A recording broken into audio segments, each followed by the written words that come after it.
Welcome to the Deep Dive. Today, we're going to tackle some pretty fascinating, maybe slightly unusual texts. Definitely leaning into the esoteric side of things. Yeah, exactly. And our plan is to use Ramsey Dukes' SSO TBME, that's an essay on magic, sort of as our main lens. We want to see what common threads, esoteric, occult, metaphysical themes and symbols pop up when we look at everything from personal magic diaries to ideas about how belief actually shapes reality. Right. And it's quite a mix. We've got some practical magic stuff, deep inner experiences, even some, well, pretty provocative thoughts on existence itself. Okay. And using SSO TBME, particularly its unique take on magic, seeing it more as a way of thinking, hopefully lets us find some of those surprising connections for you, those aha moments. Yeah, I like that. Okay, so let's unpack SOTBME a bit first. Why is that the starting point? What makes it so useful here? Well, it's interesting because SSO-TBME, especially the revised version, it really shifts the view of magic away from just, supernatural forces. Instead, Dukes presents it as a specific way of engaging with reality, one that really prioritizes personal experience and, crucially, the effectiveness of belief. Ah, right. It's actually had a pretty big influence on modern magical thinking. Chaos magic definitely draws from it, and bits of the New Age movement, too.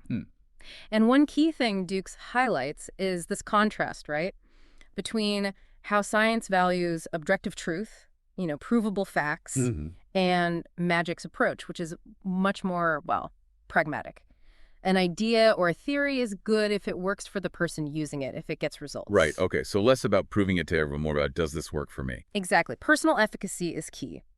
And another really core idea in SSO-TBME is that everything is connected, like fundamentally interconnected. Which must make simple cause and effect analysis pretty difficult. Oh, absolutely. That's a huge point. Duke suggests that because everything is tied to everything else, trying to isolate a simple straight line of cause and effect, it's incredibly challenging, maybe even impossible in a pure sense.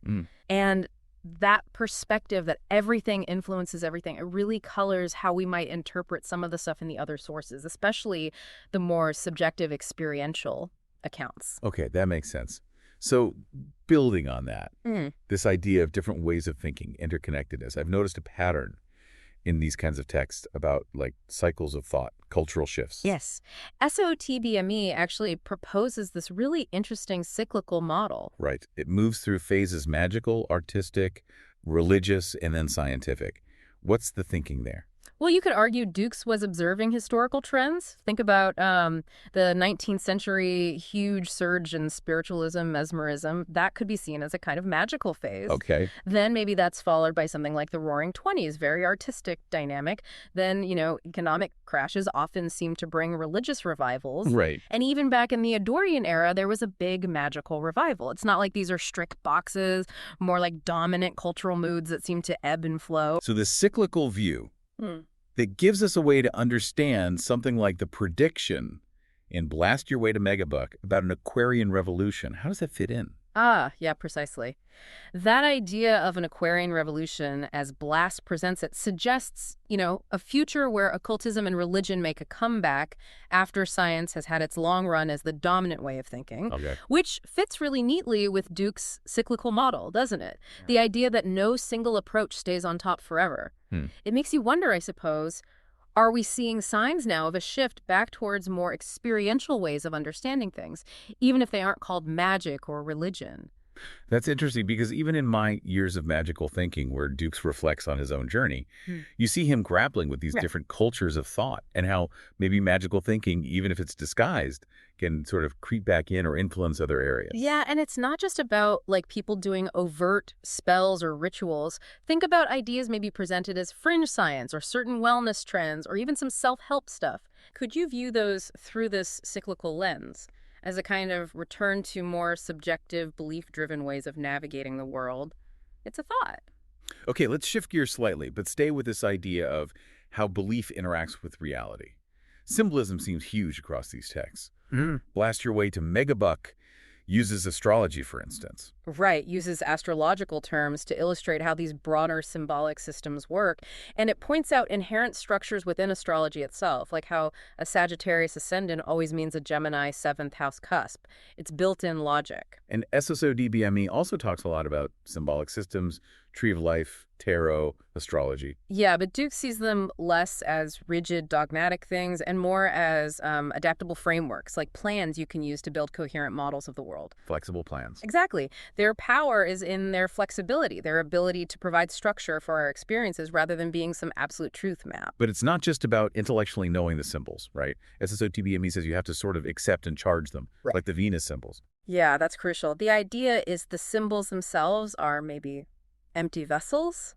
It's the individual's focus, their belief, their emotional energy that fills them up with meaning and makes them work within their own subjective reality. Like creating your own personal language of meaning. Sort of, yeah. And it's deeply personal. What works for one person might not click for another.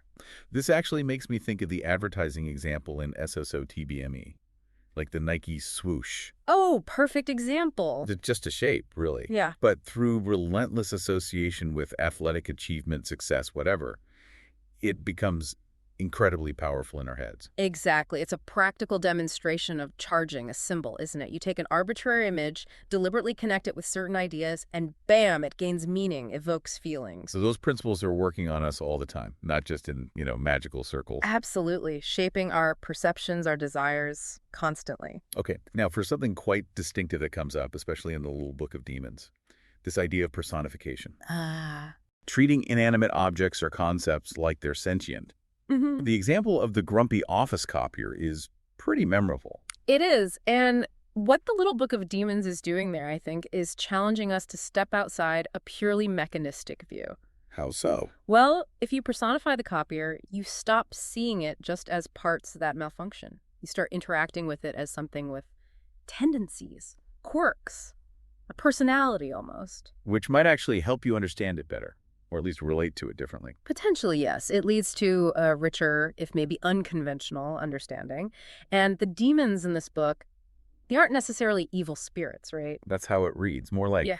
patterns, complexes, aspects of ourselves or situations. Exactly. They can be personifications of internal conflicts, ingrained habits, the tensions in a situation, like the demon with horns representing two sides of a dilemma. Yeah, that one makes a lot of sense intuitively. And giving these things a form, a personification, lets you engage with them more directly, understand those underlying dynamics better than just trying to logic them out. This connects nicely to something in my years of magical thinking, where Dukes talks about imagining objects or interaction patterns as alive to get new insights. It does. It seems to be a way to tap into intuition, doesn't it? To bypass pure analysis. Right. By treating the world as if it has agency, maybe we unlock our innate ability to see complex relationships and patterns that logical thought might just skim over. And the book mentions angels and demons, but suggests the terms are almost interchangeable sometimes, or prefers just demons. Yeah, it points out the potential for polarity reversal, how categories can be fluid. It kind of leans towards demons as a more encompassing term for these personified forces or patterns without the immediate good versus evil baggage that maybe comes with angels. Interesting. Okay, finally, let's touch on the Abramelin diaries. This sounds intense. A specific long magical operation. Very intense. It's an account of someone undertaking the Abramelin operation, which is famously focused on contacting one's holy guardian angel, or HGA. And the diaries detail all the ritual stuff. Oh, yeah. Very detailed. The specific prayers, the oratory or temple space, daily practices, the whole thing lasts 6 months. It requires incredible dedication. But it's not just about the external actions. Not at all. What's really fascinating and relevant to our themes are the internal struggles documented. The doubts, the frustrations, the shifts in awareness, the feeling of warring parts coming together. It's a deep psychological process alongside the ritual. Absolutely. And the idea of the holy guardian angel itself, it's not presented simply, is it? The diaries mention notes, I think, from someone called Karika, suggesting the real HGA might be quite formidable. Like a terrible entity, or even nothingness. That's pretty far from a guardian angel image. It is. It suggests the core of the Abramelin might be about confronting the absolute depths of the self, the challenging parts, the void, perhaps in this quest for profound self-knowledge or wholeness. Which ties back to that broader theme of inner work and transformation we see in magical traditions, like Dukes mentions in My Years of Magical Thinking, seeking those innermost secrets. Exactly. It's a powerful example of that inward journey documented in quite raw detail. Okay, so bringing this all together, looking through the SSO-TBME lens, what are the big common themes you see weaving through all these different sources? Well, definitely that idea of cycles, how thought patterns and cultural focus shifts over time. Also, the fluid nature of reality, how much our beliefs and perceptions might shape it. This whole illusion versus reality thing. Right, the livable reality. Yeah. And the power of symbols, how we use them, charge them, how flexible they can be. Then there's the utility of personification, using it as a tool to understand complexity. The demons? The demons, exactly. And underlying it all, this strong focus on inner work, self-knowledge, personal transformation as a core goal in these esoteric paths. It's been really illuminating, actually, seeing how SSO-TPME helps connect these dots. It's less about finding one definitive answer, more about appreciating these different perspectives on how we make sense of things. I agree. It encourages a more, maybe nuanced view. How we build our reality, how we make meaning with symbols, how we navigate all these complex relationships inside ourselves and out in the world. It's quite rich. It really is. So here's a final thought for you, the listener, to maybe chew on. Mm. Think about that idea of demons from the Little Book of Demons, not as literal monsters, but as personified patterns or parts of your own inner world. Mm. How might looking at your own challenges or motivations that way give you a different perspective? What demons, what recurring patterns or inner conflicts might be active in your life? And could personifying them, engaging with them that way, offer any new insights? It's a powerful technique to consider. And of course, we definitely encourage you to check out Ramsey Dukes' work and the other sources we talked about if you want to do your own deeper dive into these fascinating areas.